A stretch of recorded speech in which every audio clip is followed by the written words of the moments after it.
Assalamualaikum warahmatullahi wabarakatuh. Kami dari kelompok 1 Psikologi Pendidikan kelas B Tadris Bahasa Inggris yang berjumlah 5 orang, yaitu Dwi Stianingsih, Fitriah Istiqomah, Khairun Fauziyah, Uswatun Hasanah, dan Muhammad Zataunillah. Kami kelompok 1 akan menerangkan tentang pengelolaan kelas. Apa itu pengelolaan kelas? Pengelolaan kelas menurut Usman adalah keterampilan guru untuk menciptakan dan memelihara kondisi belajar yang optimal dan mengembalikannya bila terjadi gangguan dalam proses belajar mengajar. Sedangkan menurut Wina Sanjaya bahwa pengelolaan kelas merupakan keterampilan guru menciptakan dan memelihara kondisi belajar yang optimal dan mengembalikannya manakala terjadi hal-hal yang dapat mengganggu suasana pembelajaran. Dari beberapa definisi tersebut, masing-masing mempunyai asumsi yang berbeda-beda.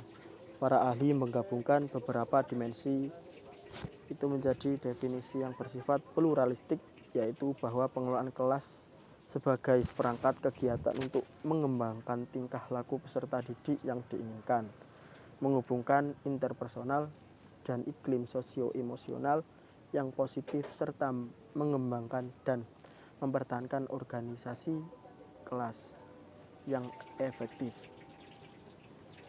Selanjutnya, prinsip-prinsip pengelolaan kelas.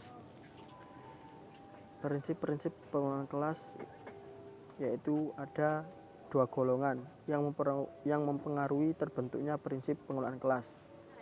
Yang pertama, faktor intern. Yang kedua, faktor ekstern. Faktor intern merupakan peserta didik berhubungan dengan masalah emosi, pikiran, dan perilaku kepribadian peserta didik dengan ciri-ciri khasnya masing-masing, menyebabkan peserta didik berbeda dari peserta didik lainnya secara individual.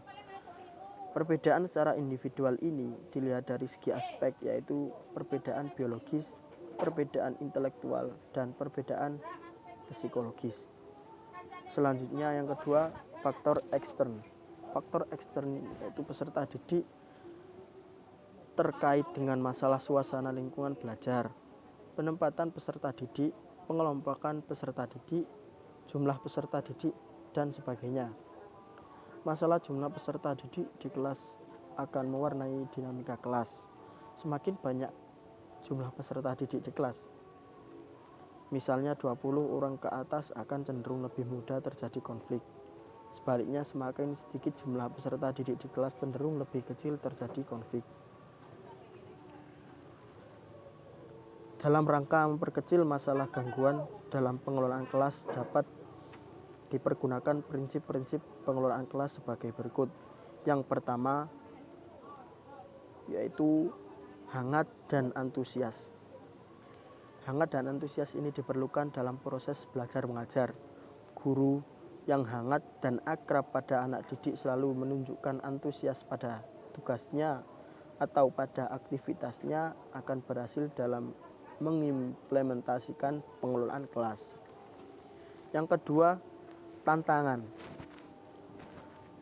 Tantangan itu penggunaan kata-kata, tindakan, cara kerja, atau bahan-bahan yang menantang akan meningkatkan gairah peserta didik untuk belajar sehingga mengurangi kemungkinan munculnya tingkah laku yang menyimpang. Yang ketiga, bervariasi. Maksudnya penggunaan alat atau media, gaya mengajar guru, pola interaksi antara guru dan anak didik akan mengurangi munculnya gangguan, meningkatkan perhatian peserta didik. Kevariasian ini merupakan kunci untuk tercapainya pengelolaan kelas yang efektif dan menghindari kejenuhan dan akan keluasan tingkah laku guru untuk mengubah strategi mengajarnya dapat mencegah kemungkinan munculnya gangguan peserta didik.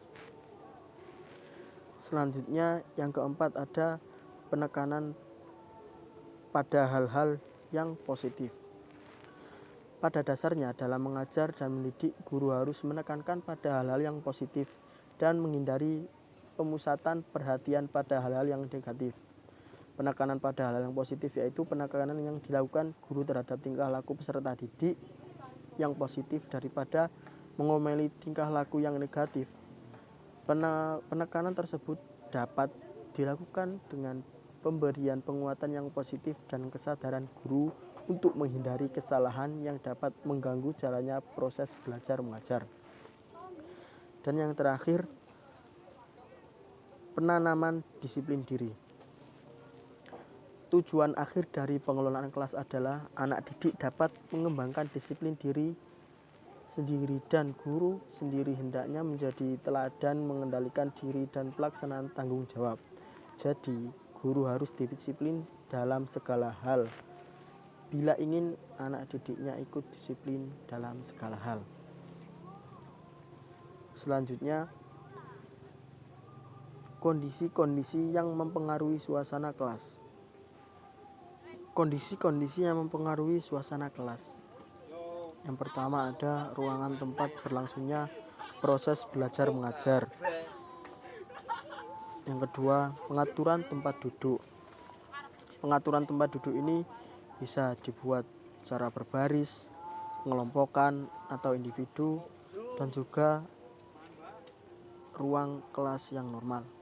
Yang ketiga ada ventilasi dan pengaturan cahaya, dan yang keempat pengaturan penyimpanan barang-barang.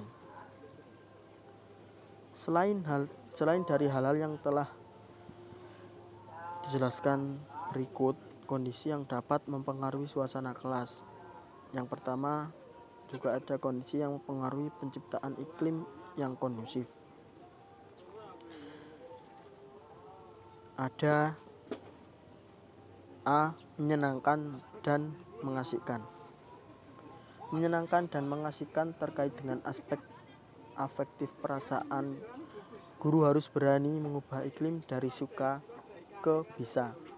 Guru hendaknya dapat mengundang dan mencelupkan siswa pada suatu kondisi pembelajaran yang disukai dan menantang siswa untuk berkreasi secara aktif. Rancangan pembelajaran terpadu dengan materi pembelajaran yang kontekstual harus dikembangkan secara terus-menerus dengan baik oleh guru. Untuk itu, keperluan itu guru-guru dilatih bersikap ramah, membiasakan diri selalu tersenyum, berkomunikasi dengan santun dan patut, adil terhadap semua siswa, senantiasa sabar menghadapi berbagai ulah dan perilaku siswanya, dan juga menciptakan kegiatan belajar yang kreatif melalui tema-tema yang menarik yang dekat dengan kehidupan siswa. Yang kedua ada mencerdaskan dan menguatkan. Mencerdaskan bukan hanya terkait dengan aspek kognitif, melainkan juga dengan kecerdasan majemuk atau multiple intelligence. Tidak kalah pentingnya adalah bagaimana guru dapat mengalirkan pendidikan normatif ke dalam mata pelajaran sehingga menjadi adaptif dalam keseharian anak. Inilah merupakan tujuan utama dari fundament pendidikan cakup hidup atau life skill. Oleh karena itu, guru dilatih memilih tema-tema yang dapat mengajak anak bukan hanya sekedar berpikir, melainkan juga dapat merasa dan bertindak untuk menyelesaikan tugas-tugas yang menjadi tanggung jawabnya. Teknik-teknik penciptaan suasana yang menyenangkan dalam pembelajaran, karena jika anak senang dan asik, tentu saja bukan hanya kecerdasan yang diperoleh, melainkan juga mekarnya kepribadian anak yang menguatkan mereka sebagai pelajar atau pembelajar, dan memberikan pemahaman yang cukup akan pentingnya memberikan keleluasan bagi siswa dalam proses pembelajaran.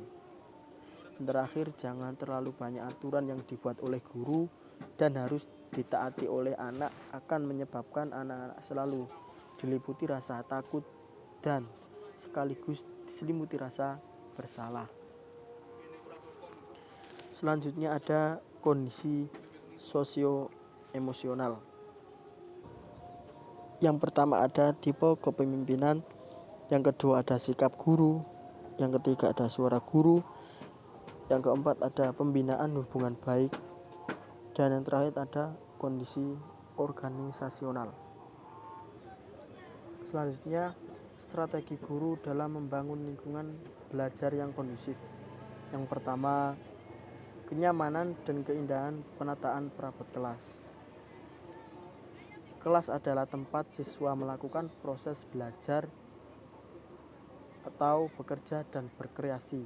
Penataan perabot kelas yang mempertimbangkan aspek kenyamanan dan keindahan dinilai dapat mempengaruhi proses belajar siswa dalam menerima, menyerap, dan mengolah informasi. Penciptaan lingkungan belajar dan suasana belajar yang dapat menimbulkan kenyamanan dan rasa aman serta santai akan dapat mendorong siswa untuk dapat berkonsentrasi dan mampu belajar dengan mudah. Penataan lingkungan kelas yang mempertimbangkan aspek kenyamanan dan keindahan merupakan syarat penting bagi terciptanya lingkungan belajar yang kondusif. Interaksi guru dan siswa maupun interaksi siswa antar siswa sangat dipengaruhi oleh suasana kelas yang indah dan nyaman. Kenyamanan dan keindahan terdiri atas kenyamanan psikis dan kenyamanan fisik. Kenyamanan psikis adalah kenyamanan kejiwaan atau rasa aman, tenang, gembira, dan sebagainya yang terukur secara subjektif atau kualitatif. Kenyamanan fisik dapat terukur secara objektif atau kuantitatif yang meliputi kenyamanan spasial, visual, auditorial, dan juga termal. Dalam mencapai keberhasilan belajar, lingkungan kelas merupakan salah satu faktor penunjang tercapainya hasil belajar. Tempat dan lingkungan belajar yang nyaman dan indah memudahkan siswa untuk berkonsentrasi. Dengan penataan lingkungan kelas yang nyaman dan indah, siswa mendapatkan hasil belajar yang lebih baik dan dapat menikmati proses belajar dengan tenang. Yang kedua yaitu pembelajaran berpusat pada siswa melalui penataan tempat duduk.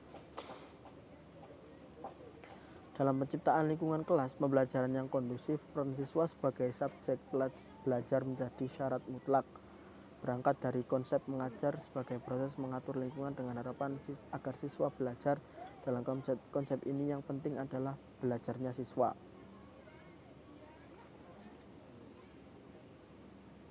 Karena tujuan utama mengajar adalah membelajarkan siswa. Oleh sebab itu, kriteria keberhasilan proses pembelajaran tidak diukur dari sejauh mana siswa telah menguasai materi pelajaran, tetapi diukur dari sejauh mana siswa telah melakukan proses belajar. Dengan demikian, guru tidak hanya sebagai sumber belajar, tetapi berperan sebagai orang yang membimbing dan memfasilitasi agar siswa mau dan mampu belajar. Inilah makna proses pembelajaran berpusat pada siswa dalam rangka menciptakan lingkungan belajar yang kondusif. Yang ketiga ada strategi pembelajaran, penggunaan media, dan dukungan guru. Strategi pembelajaran yang dimaksudkan dalam hal ini adalah strategi pengorganisasian aktivitas belajar yang mendukung